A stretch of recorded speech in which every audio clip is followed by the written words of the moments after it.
There's always the fear of a canceled flight when you're headed to the airport, and the panic of finding a new flight, possibly paying hundreds more dollars in the process. Austin's newest airline, Via Air, is facing such criticism from customers tonight. The small, low-cost carrier flies to resorts and vacation spots around the country, many where the larger airlines do not fly. Stranded after cancellations, we've discovered dozens of complaints about Via Air, promising reimbursements but never following through. KXAN investigator Jody Barr traveled all the way to company headquarters in Florida for answers. He returned to Texas with a promise that Via Air will fix the problems we uncovered. It was a ski trip that almost didn't happen. Jill Foss showed up to Austin Bergstrom International Airport on a holiday weekend to catch her Via Air flight from Austin to Steamboat Springs, Colorado.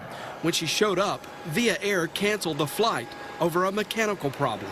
They said, do whatever it takes to get there. You'll have full reimbursement for all expenses. What did that mean to you? To me, all charges associated with the fees to get to my final destination.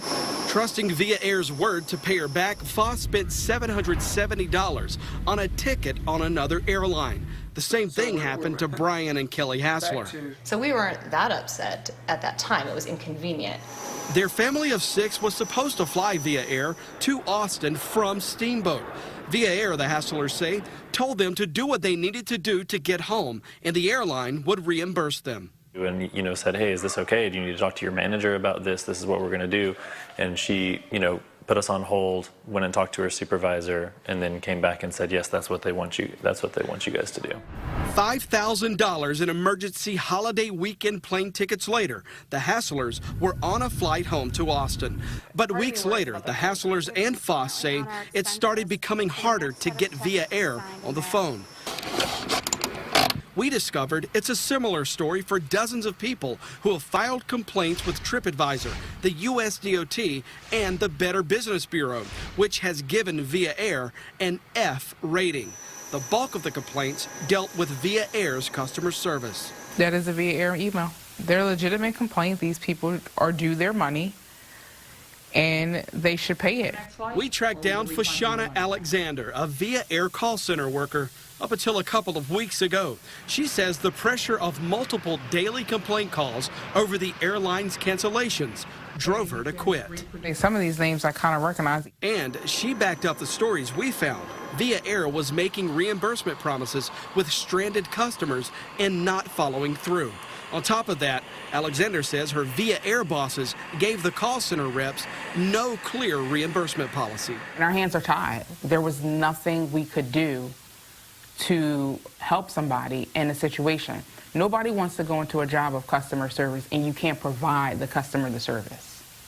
That's the difference. We couldn't provide the customer the service. What it boils down to is customers were being told one thing over the phone, and Via Air was failing to follow through. That's what it boils down to. We have been here for departure. Enjoy the flight. We traveled 1,100 miles for answers from Via Air executives in Orlando. Are there things we've told you about how this call center is operating that you didn't know before?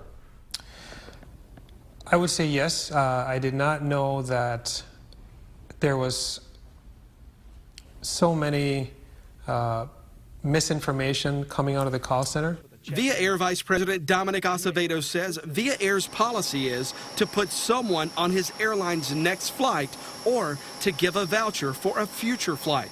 But we showed Acevedo the emails his company sent the Hassler family, Jill Foss, and other customers offering cash reimbursements.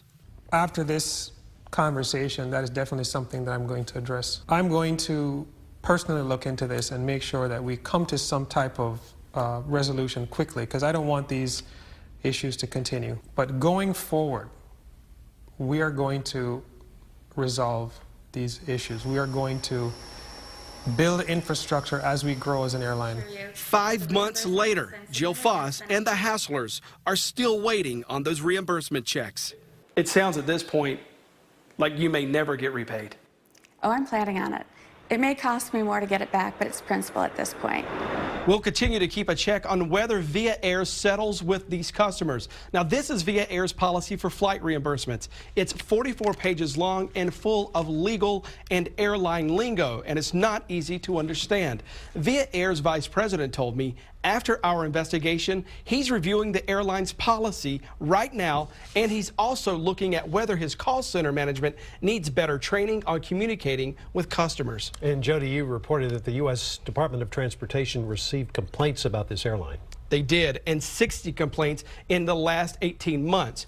Although the feds tell us they've not sanctioned Via Air from those complaints, we've confirmed the feds are actively investigating at least one recent complaint against Via Air, and more federal complaints were filed since we started digging into this.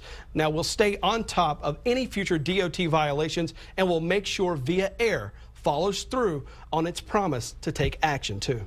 Jody, thank you so much. Online now, what to do if you are caught in a battle with an airline, where to file a complaint, and where to search for previous violations against airlines. Right now in the investigative section of KXAN.com.